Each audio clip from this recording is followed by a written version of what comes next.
دوسرا یہ کہ یہ رجب کا مہینہ رمضان مبارک کا ایک طرح سے مقدمہ ہے، تمہید ہے، اور یہی وجہ ہے کہ جو میں نے ابھی حدیث آپ کے سامنے پڑھی اس میں یہ مروی ہے کہ نبی کریم صلی اللہ علیہ وسلم جب رجب کا چاند دیکھتے تھے تو یہ دعا فرمایا کرتے تھے، اللہم بارک لنا فی رجب و شعبان وبلغنا رمضان، کہ اللہ ہمارے لیے رجب اور شعبان کے مہینوں میں برکت عطا فرمائیے اور ہمیں رمضان تک پہنچا دیجیے۔ رمضان تک پہنچانے کا معنی یہ کہ ہماری زندگی اتنی ہو جائے کہ ہمیں رمضان اب تو زندگی میں نصیب ہو جائے، ورنہ انسان کا کچھ بھروسہ نہیں، کتنا ہی صحت مند ہو، کتنا ہی طاقتور ہو، کتنا ہی صاحب اسباب ہو، لیکن کچھ بھروسہ نہیں کس وقت چل بیٹھے۔ تو رسول کریم صلی اللہ علیہ وسلم نے یہ تمنا فرمائی اور دعا فرمائی کہ اللہ جب رجب تک آپ نے پہنچایا ہے تو ہمیں رمضان تک بھی پہنچا دیجیے تاکہ یہ رمضان بھی ہمیں اپنی زندگی میں نصیب ہو جائے اور اس کی برکتوں اور اس کی رحمتوں سے ہم فیضیاب ہوں۔ اس میں دو جملے ارشاد فرمائے رسول کریم صلی اللہ علیہ وسلم اس دعا میں۔ ایک جملہ یہ کہ بارک لنا فی رجب و شعبان، تو رسول کریم صلی اللہ علیہ وسلم جب رجب کا مہینہ آیا تو پہلی دعا یہ فرمائی، اللہم بارک لنا فی رجب و شعبان، اے اللہ ہمارے لیے رجب اور شعبان میں برکت عطا فرما۔ ویسے تو برکت ہر مہینے کے اندر ضروری ہے، ہر مہینے میں انسان کو برکت کی حاجت ہے، لیکن خاص طور پر رجب اور شعبان کی برکت کے لیے جو دعا مانگی اس کا بظاہر وجہ یہ ہے کہ یہ مہینے رمضان کا مقدمہ ہے، رمضان کی تمہید ہے، تو اس میں آدمی کو چاہیے کہ وہ رمضان کے لیے تیاری شروع کرے۔ رمضان کے استقبال کی بات بہت ہوتی ہے، لیکن اصل تیاری یہ ہے کہ آدمی اپنا نظام الاوقات اس طرح بنائے کہ رمضان کی گھڑیوں سے، رمضان کے ساعات سے انسان زیادہ سے زیادہ مستفید ہو سکے۔ یہ مہینے جو آ رہے ہیں ان میں اپنی دوسری مصروفیات کو اس طرح ترتیب دینے کا موقع ہے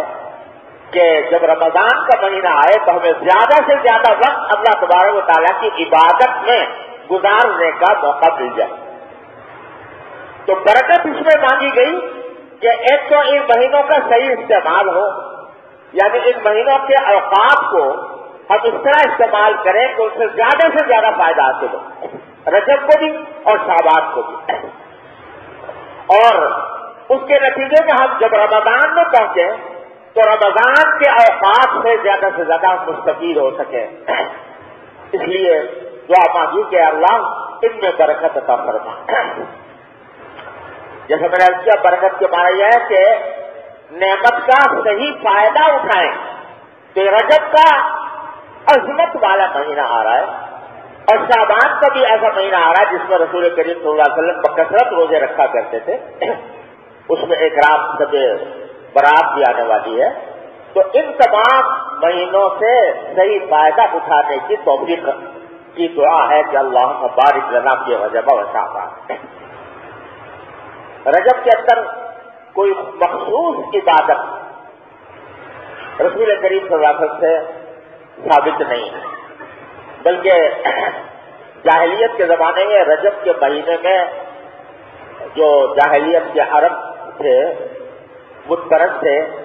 وہ رجب کے مہینے میں قربانی کیا کرتے تھے بتوں کے نام پر، اس کو عقیرہ کہتے تھے، اور ایک جو پہلی جانور کا جو پہلا بچہ پیدا ہوتا اس کو بھی قربانی کر کے بتوں کے نام پر قربان کیا کرتے تھے، ورا کہلاتا تھا۔ تو رسول کریم صلی اللہ علیہ وسلم نے ان رسموں کو ختم کیا، فرمایا لا فرع ولا عقیرۃ ولا رجب، یعنی رجب کے مہینے میں یہ ساری جو رسم جاہلیت کی تھی ان کو رسول کریم صلی اللہ علیہ وسلم نے مٹا دیا۔ البتہ اس میں رمضان کی تیاری یہ بے شک اس کا اہم حصہ ہے رجب کے کاموں کا،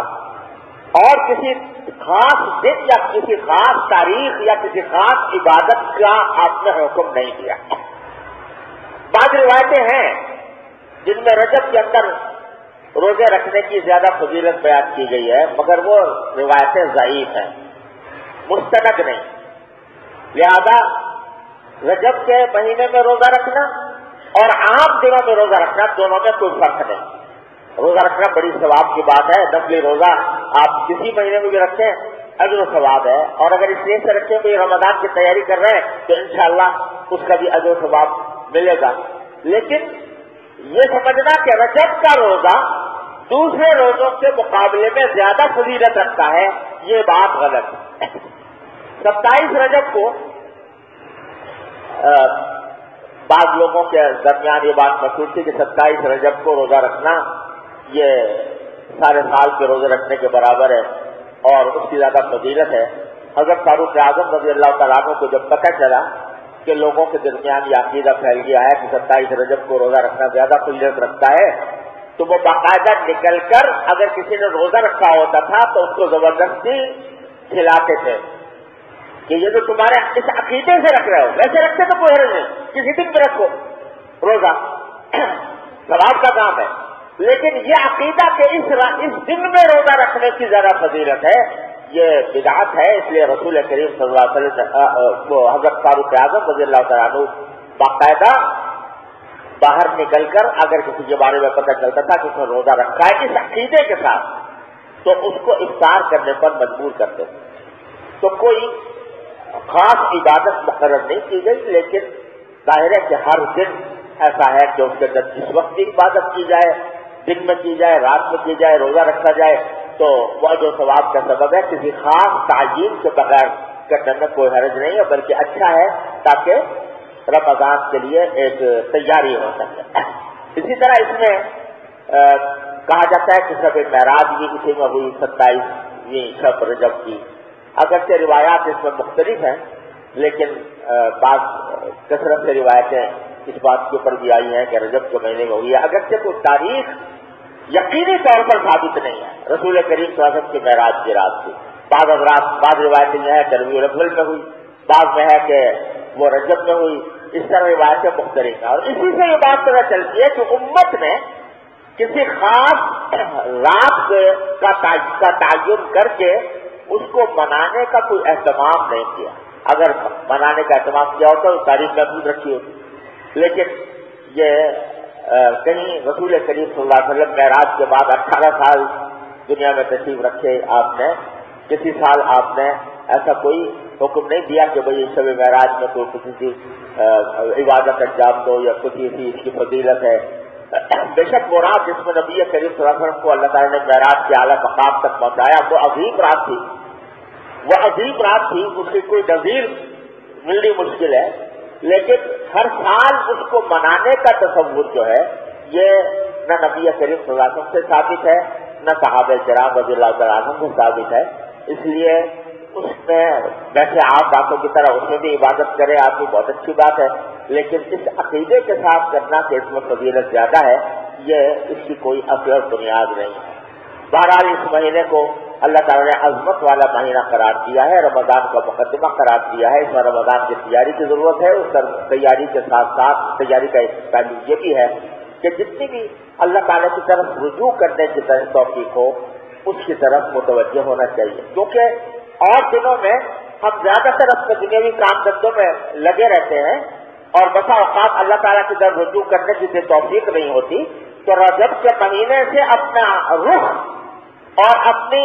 سوچ کا محور جو ہے وہ اللہ تعالیٰ کی رضامندی کو اس کی طرف رجوع کو بنائیں تاکہ جب رمضان کا مہینہ آئے تو ہم اس سے صحیح طور پر فائدہ اٹھا سکیں۔ اللہ تبارک و تعالیٰ اپنے فضل و کرم سے ہم سب کو اس کی توفیق عطا فرمائے۔ وآخر دعوانا الحمدللہ رب العالمین۔